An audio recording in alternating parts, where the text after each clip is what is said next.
Hello, our Facebook Live audience. I'm going to take this live so that it is publicly seen, which is like one more step than than I usually take. So hopefully you are all watching us. I am Hope Katz Gibbs, recording live from Las Cruces, New Mexico. The Black Lives Radio show is on now.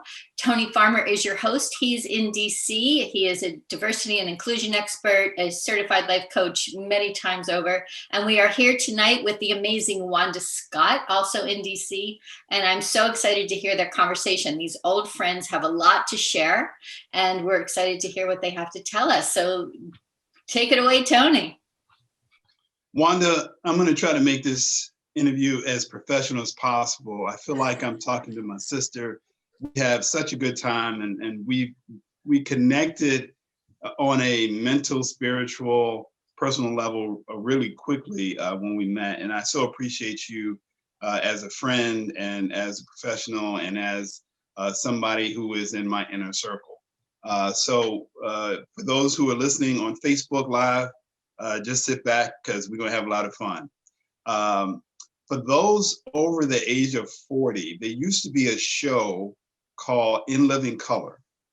And at the time, it was unique because it was one of the first situation comedy or live comedy sketch shows that highlighted African Americans. And on that show, which was produced and created, written by Kenny and Ivy Wayans. You all know the Wayans family. There was a family that they highlighted called the Headleys. Mm-hmm. The Headleys were a family that was portrayed from the islands. And the unique thing about the Headleys is they had a number of jobs. Mm-hmm. And so not since my understanding of who the Headleys were or what they represented, have I met a person that has had more jobs than Wanda Scott. Wanda, tell us about all of the things that is captured in your bio with regard to your career. Tell us all the things that you've done. Wow, Tony, you came with it. That introduction to explode on me like that. Wow. That's what we do. Okay. But that's a platform for me. When I speak a lot about redefining yourself, because certain generations and in certain places still, people are taught, figure out what you're going to do and then you just do it. But I am one who embraces the change of life. And I'm one who listens to the spirit and says, now it's time to jump and dive into your next thing. And so I encourage people to always embrace their that next greater you. And so I have been a network engineer for however many years. We won't go into that. I loved what I did, work for some awesome companies like Microsoft. And then I decided it was time for the next thing. And then I went to be a college professor. Shout out to Nashville State Community College, where I taught network engineering around the areas of networks, Microsoft software, network security, things like that. I also did a short stint in a middle school. After I got my master's in education, I was trying to figure out, do I want to go into the young ones or the old ones? And I learned very quickly from my middle school experience, which I enjoyed very much. But I knew that college was the place for me, adult education. So I went into that. And off and on, I think since I graduated from college, I've always had my own business on the side and then sometimes full time. So professionally, I've had my own company. The very first one when I left Microsoft was a technology consulting firm, but I consulted strictly with higher education, colleges, and educational institutions on helping their teachers learn how to teach through technology, what that looked like at the time, smart boards, how all of the technology could link together the classroom to the office. And then I went into more education-wise things. Now I do instructional design, curriculum, facilitation, and all sprinkled through there with speaking and books and diversity pulled out of being a Black woman in IT. So that was probably more than what you asked for, but that was a little bit of the journey. It was not. It was perfect. It's important that, to your point, that we not feel like we have to be pigeonholed, that if people who have multiple dreams have the willingness to pursue them, that anything's possible. You mentioned a little bit about your writing, right? You are 5 times an author. Tell us a little bit about how you decided to follow that path and what inspired you. Well, I am the product of an English teacher, first of all.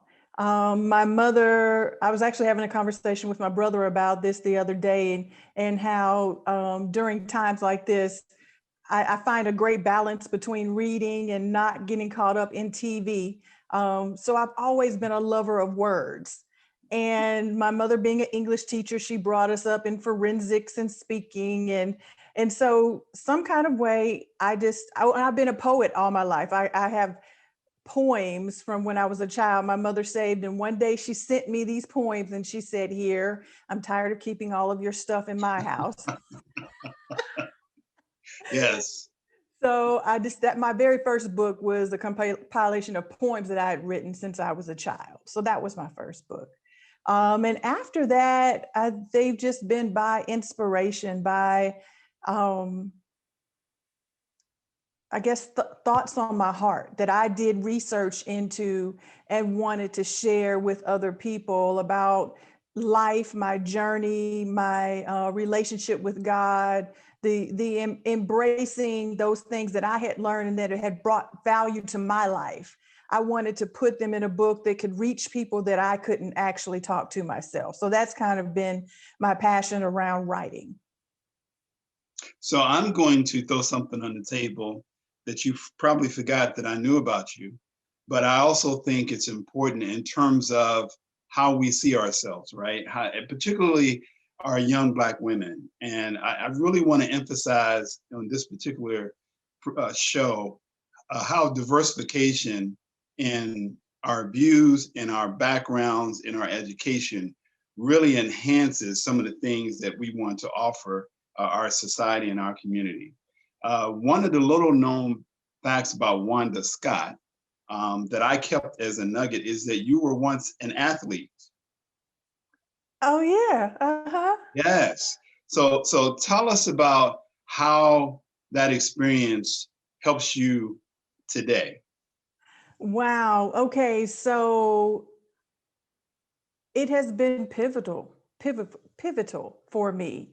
I've been running since I was 10. I don't run quite as well and as fast as I did when I was younger. I played basketball, and I learned discipline. It helped me through a lot of stages in my life where I could channel that energy into my sports. It was a way of, I think, curtailing other things that were going on in my home life with my family, and allowed me to channel the energy. But the biggest thing is discipline. And I've actually taught on this, how it has tied into my ability to be spiritually disciplined and understand the work that it takes to put into my relationship with God, my work in relationship to being an engineer.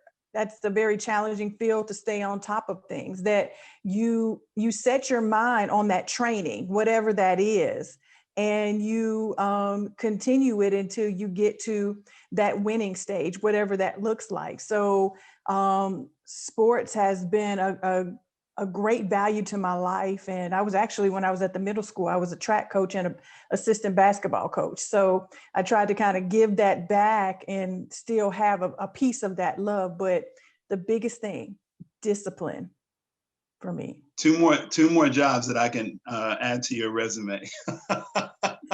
Another little known history fact about Wanda Scott is that you attended an HBCU, a historically Black college university. I believe it was Hampton University. Am I correct? You are correct. And I hope that's not a little known fact. I hope that I make that very clear a whole lot. Yes. So on that note, and I'm being very deliberate in making sure that I highlight the enormity of having a Black woman, a woman of color, in the office of vice president. What does that mean to you? Is there a uniqueness given that she went to a HBCU, and not just an HBCU, your rival, one of your chief rival schools? How has that impacted you? And what are your thoughts on that? How have you reflected on that? Well, I just want to make note to all of two of my best friends went to Howard, while three of us went to Hampton. So I always have had Howard love, and I went to Howard Divinity for a year and have done other things in collaboration with Howard, but it's still not my home by the sea. So we need to be clear on that. Hampton is. Wow. Having a woman of color in the White House is monumental on the scale of Barack Obama being, the first Black man to grace the White House. So it is something that I know my grandmother, who didn't live to see it, never thought she'd see. It is something that is wonderful to know that some of the children of age to recognize will always have that picture in their life, that a Black man can be president and a woman of color can be vice president. So it changes the face of history for a generation of people. Another thing that it does is even amongst Black people, it has been considered that historically Black colleges and universities was a downgrade or something that didn't rival with a Yale or Princeton.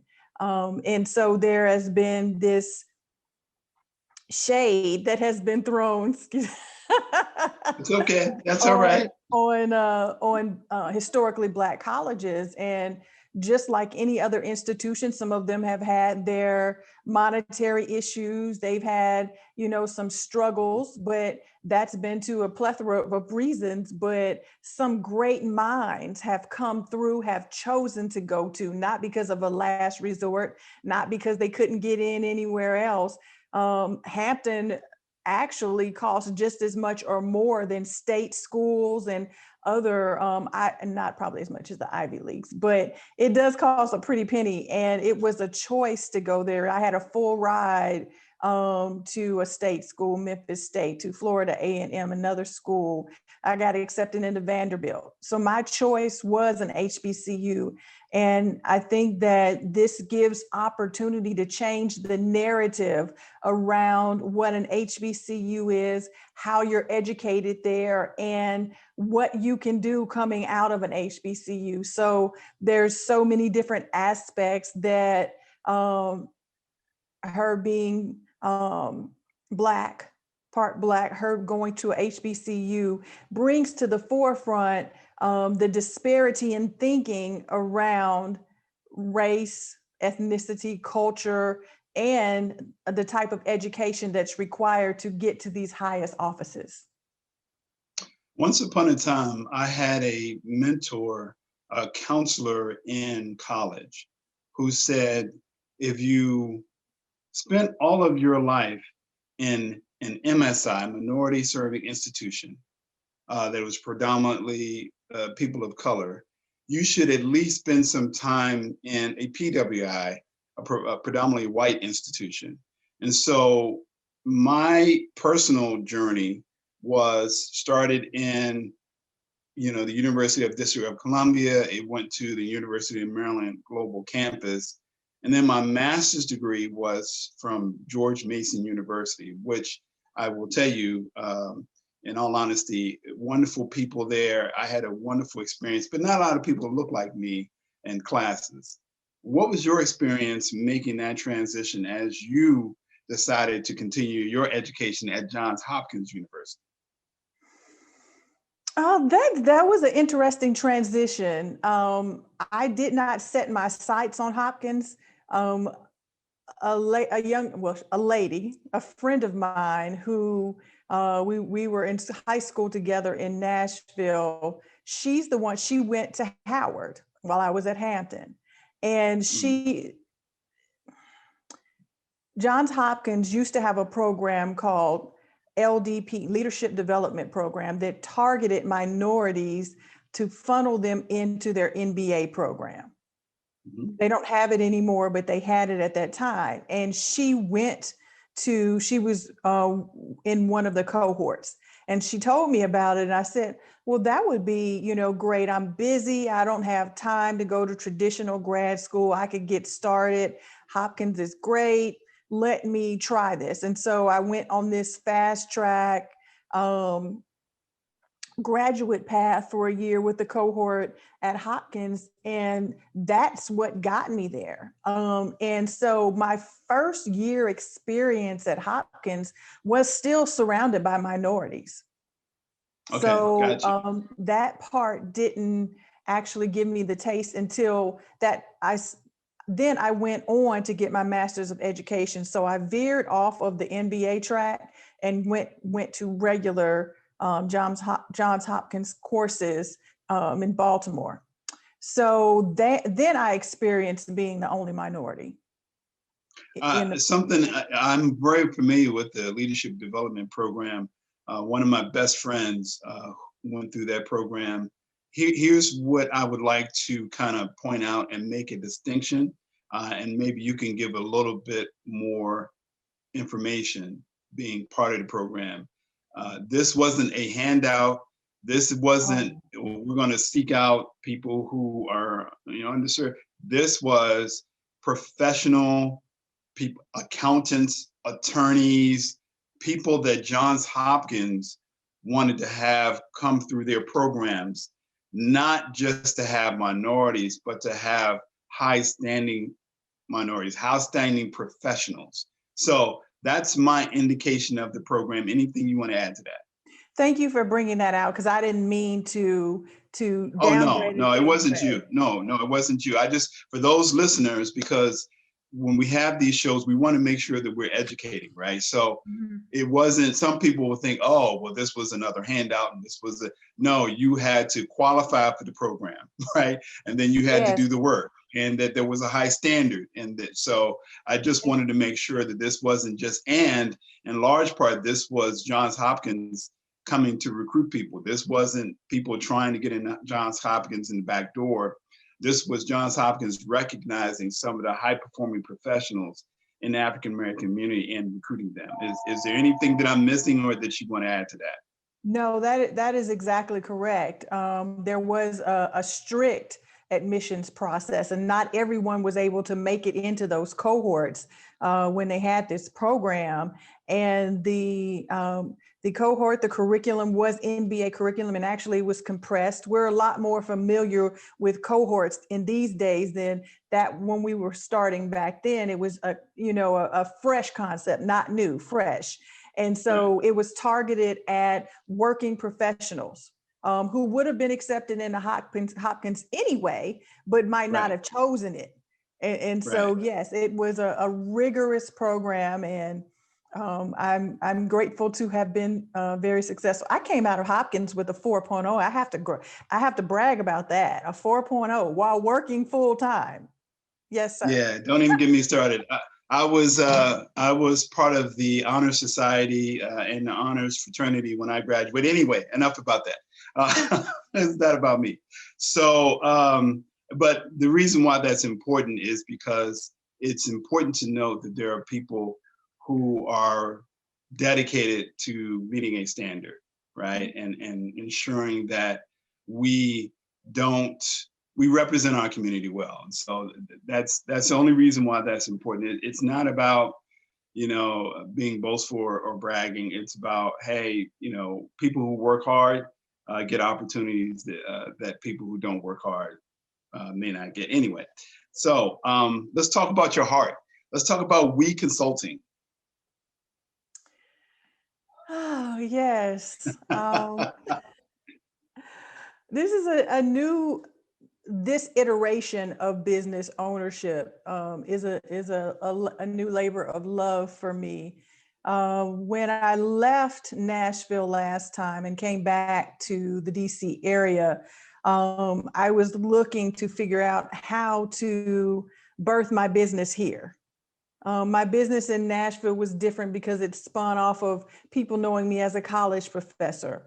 So the instructional design and the training kind of came out of them knowing my educational repertoire. But when I moved back here to the DC area, people still kind of knew me as a network engineer. Very few knew me as a technology consultant once I had left corporate America.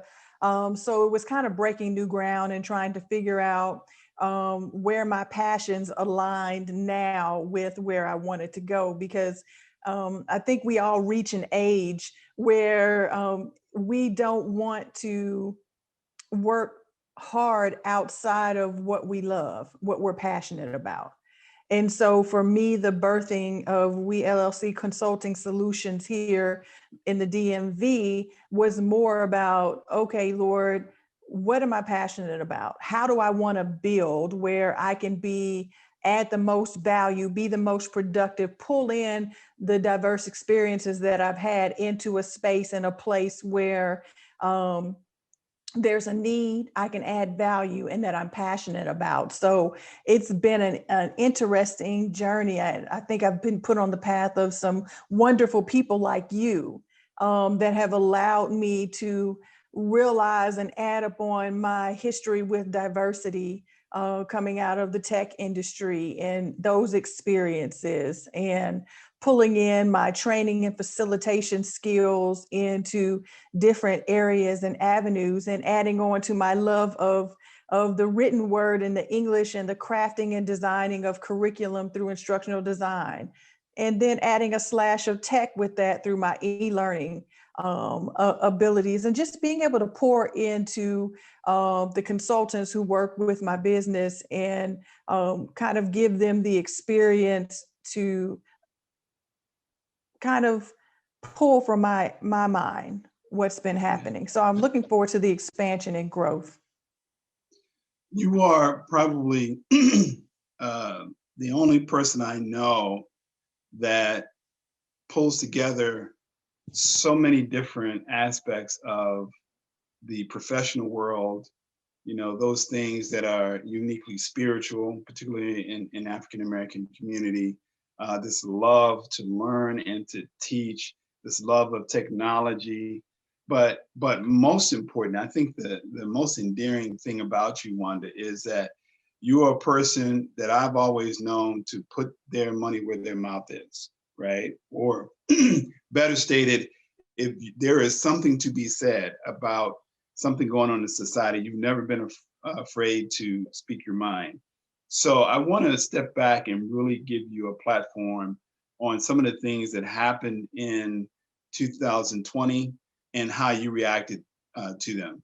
I seem to remember, just to kind of give you a lead off, once the aftermath of George Floyd happened, you took action. You took some action. Talk to our audience about what you did and why you did it. What did I do? Well, specifically, you started having conversations, right? A lot Yeah. like Hope and I are seeking to do with the Black Lives Matter radio show. You started having conversations. Isn't it amazing what life just kind of keeps going and you forget? Okay. You got so many jobs, Wanda. That's the only thing. You got so many jobs. So I know so many amazing people. So that is like the backdrop. I am blessed with amazing, articulate, insightful people in my life from different arenas and circles. And so part of the college professor in me loves critical thinking. And there is a desperate need for critical thinking in this day and time. I remember when I first entered into being a full-time college professor, these students who were coming from high schools from No Child Left Behind, and they did not have the capacity for critical thought. We had to teach that in the college classroom, as critical thought. So I'm sorry, I digress. So I started a series called Critical Conversations on my YouTube site. And what I did was bring in provocative topics that most people did not want to speak about, that spoke to what was happening in our world. The systematic racism, the difference between terminology that was used around social disparities and economic disparities. And was there still racism, or were we just talking about classism?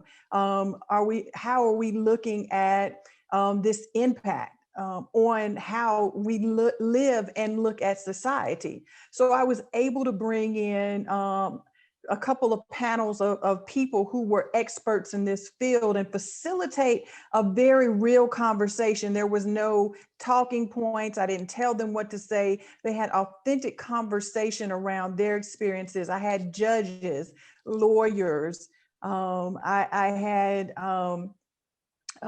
nonprofit owners who work in with young people in economic disparity. So I just brought in diverse people from all different backgrounds, different city states, from LA to DC, and gave them a topic and said, come and bring your full self and let's have this conversation. I had a few conversation prompts to start the conversation, and I just let them go. And it turned out to be wonderful. I thoroughly enjoyed it. I enjoyed listening to them and watching their reactions and the way they brought everything together.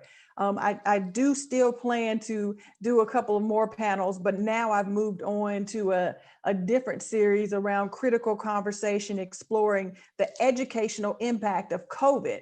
And I'm talking to everyday individuals about how their lives have drastically changed, having to work from home, their children at home, having to be the teacher, having to be teacher, parent, worker, employee. So that's my critical conversation series right now. But what Tony was alluding to was those critical conversations around hot topics that people didn't want to talk about, but give them the opportunity to see all people. So I had Black people, white people, come together and have this conversation that wasn't always comfortable, and they didn't have always have the exact same viewpoints on how it was affecting our lives during this period of time. So Tony was one of my guests, and I really appreciated his insight and flow into the conversation. You are a female-owned minority small business. You brought up COVID. Tell us how you've been able to survive. Give us an idea of how you re-strategize or reposition to ensure that your business survived. Oh, wow. Okay. So this is a loaded question because my experience has not been typical. I moved back to DC because I needed a change. I was in Nashville, my mother passed away, and I needed to do something different. So I got an offer to be a chief learning officer with a small tech firm here. So I moved back to DC and left being a full-time entrepreneur business owner to take on this CLO position. And I stayed there about 11 months and they laid me off. I think they made a business decision that didn't have great financial foresight, but I got laid off. But it was an opportunity for me to, like I said, I had already started reimagining what my business would look like here. And so that brought me back here. And so between layoff and COVID, it was a building time. It was discouraging, really, because it's hard to break in this area with a new business. I mean, it just is. And any business owner knows that. And so I went through a period of economic frustration. But the beautiful thing is my faith. My faith is what kept me going. I had several conversations with Tony, encouraging me to keep afloat with holes in my boat. Was one analogy that Tony brought to me one time when he was coaching and encouraging me. But I call it a miracle. Right before COVID, I landed the perfect primary contract for my organization. So I was starting basically the week that this customer was sending all their people home.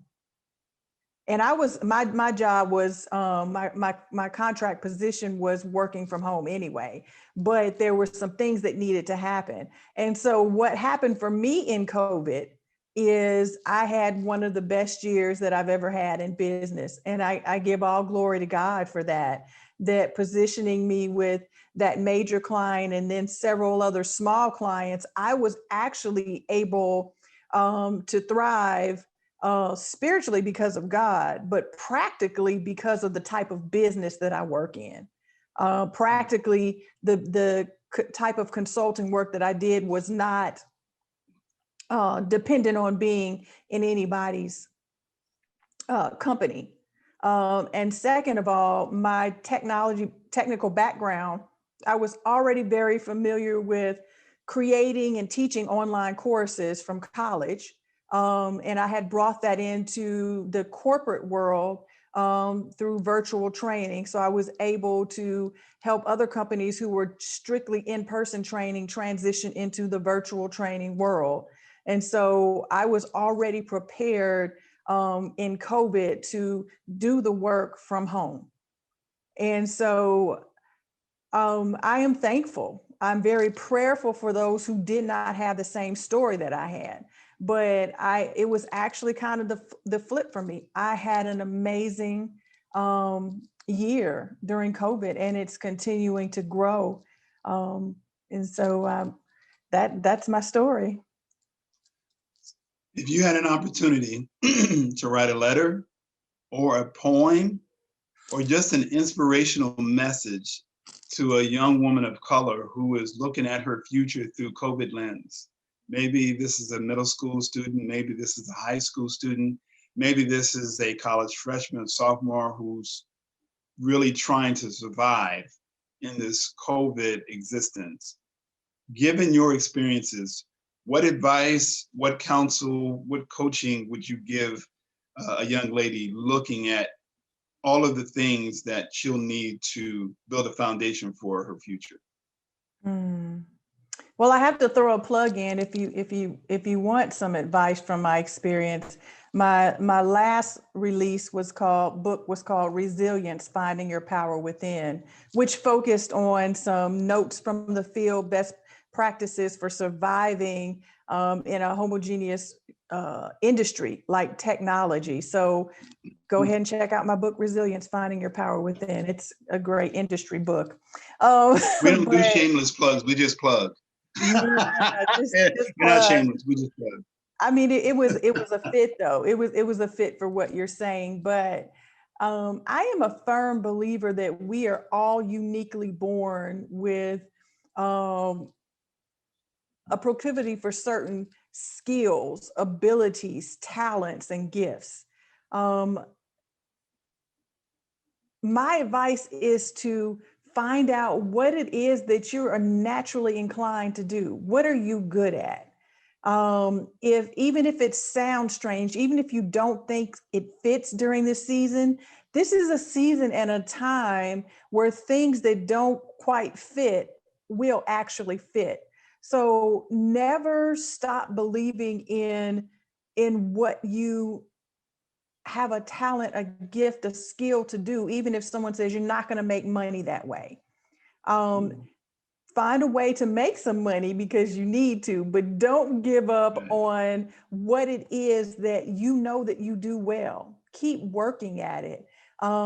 Read, find ways, find a niche, find where what you do can serve someone who does not have that gift, talent, skill, or ability, and don't let it go, because there will be a time when that there will be a space that opens up for you. Keep allowing your authentic self to be present, because when we stifle who we are, what we love, and what we're passionate about, it takes us to a place where we cannot enjoy anything. And so leave a glimmer, leave room for those places and spaces, in addition to doing what you have to do to survive. We're all in this world. We have to do that. But find, explore, see where what you do can accentuate what somebody else does. Partnerships, connectivity. Unfortunately, we've been through a generation where everybody thinks they can go it alone or they can do it by themselves. Pray for connections where there is somebody who says, oh, I love what you do, but listen to what I do. Oh, we can do. Yeah, that sounds wonderful. Find those people. They're out there. When you bring your authentic self into the space, when you continue to build on and hone what it is that you love to do, you'll find glimmers. Keep looking, keep searching. There'll be someone you can connect to and can help you build here, and then maybe jump and it'll change here and add on here. But don't give up. Keep hoping and keep holding on to that part of you that you know is valuable to this world. Tell us about emotional intelligence. Oh, I am so thankful for the pioneers that have gone before me and made the clarity that we are not just talking about it's okay to be emotional. That is not what emotional intelligence is about. And unfortunately, there's still that initial response when people hear emotional intelligence, EQ. I think the most important thing to understand that EQ can bring balance and add on to your IQ, what you know. EQ allows you to hone and understand who you are and how you interact and connect with others, as well as who other people are, other awareness, self-awareness. And that wholeheartedly plays into our interpersonal relationships. You are a better human when you understand that your life is filled with interpersonal relationships. There, you have to interact with the drive-through person. And when you're able to sense that how they're responding to you is not always about you. It's about maybe what they're going through or how the person who was in the drive-through before you treated them. And you can be more insensitive to that. It's going to make you a better able to connect to people and understand people. And it gives you less stress. But also looking at how your emotional state impacts your decisions. Mm-hmm. How your emotional state impacts, and this is personal, professional, pivotal times in your life. Understanding that emotions are not your enemy, they're not to be passed on, but just being aware that you can bring your life into balance. That's what EQ is about, is bringing your life into balance across these domains and subscales that fit into who we are. And emotional intelligence is an amazing tool to add on to your already beautiful mind that you have around all that you've learned and know. I like it. And bring that balance to you being a whole person in how you deal with others and how you manage, especially traumatic times like now, like 2020, like a pandemic. What better time to understand the stress and the pressure that you're going through, being self-aware, but also being aware of others so that you can just be a manager of you and a manager of others. I mean, I think I'm so excited about my opportunity to teach on emotional intelligence, to coach on emotional intelligence, so people can understand that you're not crazy, your anxiety is real, your hesitation is real, your strengths to move forward are real, and we can bring all of that in balance so that you can be better for the world at large, right? Absolutely. I am going to tee you up for a plug. It's not shameless. We show no shame on this show. But for those of you who want to engage with Wanda and colleagues who are teaching on emotional intelligence in a facilitation forum, if memory serves, you have an event coming up in early April. You want to talk to us a little bit about that? Oh, wonderful. Yes. So, leadership. Wow, that's another one of my big areas of interest. Leadership, it's so important that we advance and evolve with the world, with the times. As leaders, leaders are called to be in touch, not just with the business at hand, but with those that they lead. We've gone from terms from like servant leadership, adaptive leaders, inclusive leaders, but all it means is being able to lead from the head and the heart. And so we have an upcoming course, April 6th through the 8th. You can find it on Eventbrite, called Leading from the Head and the Heart, with a focus on emotional intelligence. And this is an action-packed 3 days where we look at neural leadership. You know, we've advanced so much in the study of the mind and how our thoughts and how we can change our brain. We used to couldn't think that if you had some type of traumatic brain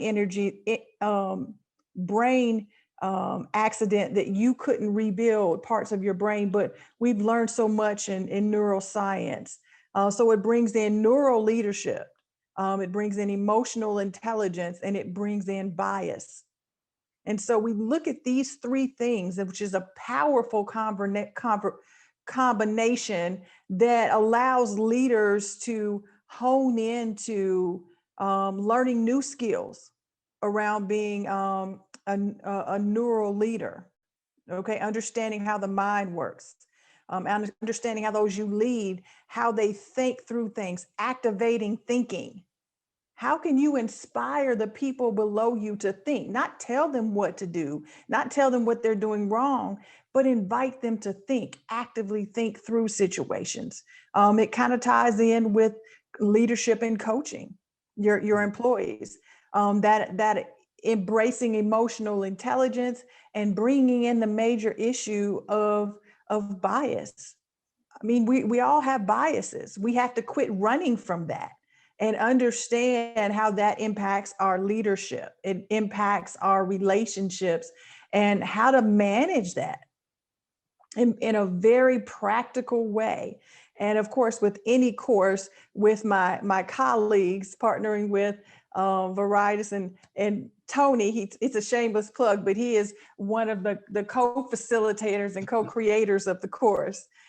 Just being able to come into a safe space and look at all of this new information and be able to be better facilitators as leaders of critical thought and understanding head knowledge to heart knowledge and how to balance that and be an impactful, adaptive leader across culture, and across all the nuances of the 21st century workplace.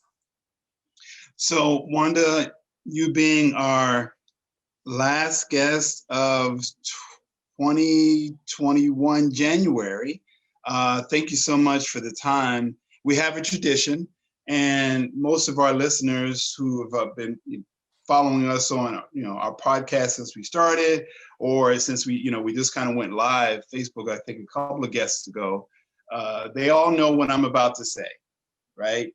The last question we always reserve for Hope. Hope always has very insightful thoughts, and she has a myriad of career and life experiences that I know has enhanced my perspective and my view on life, and really my relationships with people, particularly people who don't look like me. And so Hope has the last question. There are always great questions. There are also always questions to educate and provide some insight on. I'm always kind of on the edge of my seat as to what she's going to ask, but this is my opportunity to pass the baton to Hope. Hope, over to you. Well, thank you, Sarah. You are truly generous when you say such things. But Wanda, I'm fascinated by everything that you said. I love the conversation between the two of you. It's so insightful. And I feel like what I want to say is that what you were speaking about were universal truths, Mhm. right? Tony and I had this opportunity, this honor to interview the woman who's the CEO of Girls for a Change based in Richmond. And what she's trying to do is, give Black girls, prepare the Black girls for the world and the world for Black girls, was what she was saying, right? And what I really want to do is make it color not matter, right? Which is, I know, very naive. Um, but I think to your point about we are all heart, right? So my Incandescent Women is one of my magazines, and Being Incandescent, Health and Wellness, the business of mind, body, spirit, soul, we're all heart, right? Which connects us all. And so when we can try and reach each other through that universal truth, which is what I heard you say over and over again, right? How brilliant you are, and how you've worked so hard to just be yourself, right? And I think that as a Jewish woman, as a woman, I think we all feel this on some level.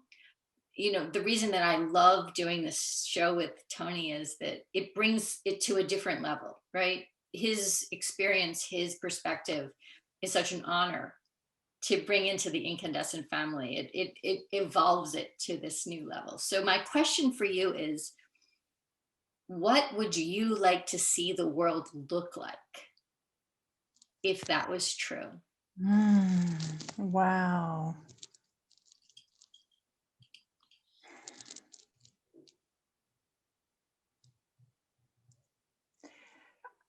I think I would like for people to be able to embrace what now we call difficult conversations and be curious about each other, not in a judgmental way, but in a way of saying, I love that you're different from me, but I know that when we start talking, I'll find out how much we're actually alike. I want us to move past all of our learned preconceived notions about who a person is and what they are because of what we see. Allow them to be who they are, though. I want us to see color, though. I want us to see each other in all the fullness, our color, how colorful we are in our personality, in our skin tone, in the uniqueness that we bring. But I want our minds to be changed around it. I want it to be, instead of it being fear invoking and a turn off, I want it to be something that we say, oh, this is going to be interesting. Tell me about you. Tell me about how life, I know it's got to be so different from mine. So that's the best answer I could give, that if we could just change the narrative in our minds. That's one thing I'm big on in coaching and facilitation, changing the narrative that we've put in our brains and just open it up to something beautiful that all of us can bring to each other's lives. That's amazing and perfect, right? It's very Alexander Hamilton, right? The founding fathers, this was what they were saying, right? Be who you are. Show me more. And I just finished my Martha Beck life coach training, which was miraculous. And her biggest question is, tell me more, right? Because Yeah. everyone's so fascinating. And when we can but I think to your point earlier about critical thinking, right? That's the key, because I study the Kabbalah and I talk about this in my podcast, right? So it's sort of this staircase, right? When you're at the top, you're Jesus, Moses, Buddha, you're talking to God, right? And where are you on that staircase? What do you, and how can you grow, right? So that's the amazing work that you two are doing, and other people who, I'm so thrilled to be able to do all these podcasts. We're doing almost one a day through Incandescent Radio, which is really, really Wow. thrilling to me. And it's taken me a long time to get the company to this place, but it makes so much sense because we get to raise the voice and bring so many gorgeous people with these, that, you know, so we're not quite like in the stellar, right? We don't want to be up there where we're on like E or something. We want to just do the work. Yeah. Right. And so when you're doing the work, what does that look like? And you are obviously clearly doing the work, as is Tony, and I am hoping to, right? And bring us all together so that we can show people that there's more similarities than differences. And when we don't stand in what makes you different, you know, I'll just, this is a sort of an old story, but I think it's relevant. When I went to Israel as a student, I'm a Jewish woman, and I really wanted to know what it meant to be Jewish. So I studied my sophomore year in college in Tel Aviv. And I was so like, it was so remarkable to me that we're all Jewish, but they're still infighting, right? So what kind of Jew are you? And, you know, are you the diaspora? Are you an Israeli? Or, you know, and there's always ways to find the differences. Mhm. But what does it take to find what makes us all common and similar, right? And loving. So when you go into that heart space, that makes all the difference. Mhm. You know, so I honor what you're doing and what Tony's doing, and I'm just the publisher here. So I'm just happy to bring your voices to the forefront. Oh, I love hearing about everything that you're doing, and just like you said, setting the platform for this type of communication is beautiful. And I thank you so much for having me and for who you are and what you're bringing to the world. I mean, this. Who cares about on TV? This is where people are connecting and making intentional efforts to see and learn and grow. Well, thank you both. So Tony, your last words? Yes, Wanda, thank you so much.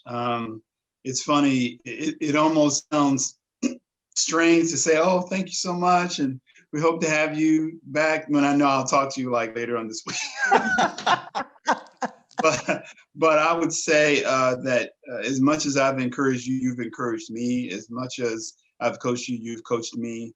We have seen each other through some really interesting times and some life-changing times. And you would think that Wanda and I have known each other for 20-odd years. I think it's only been like 2.5 years, 3 years now. And I'm telling you, it's been a journey. And I am looking forward to all of the challenges that life bring us, because I know it's going to make us stronger and it's going to make us more resilient. So those of you looking to hear more from Wanda, to see her in her teaching glory, to see her in her splendor, remember, she's got a leadership course coming up on April 6th through the 8th called Leading with the Head and the Heart, with some colleagues from Veritas Culture and yours truly. And I'm so excited to be doing that work with you and just being under your tutelage as you lead us through that conversation. So thank you.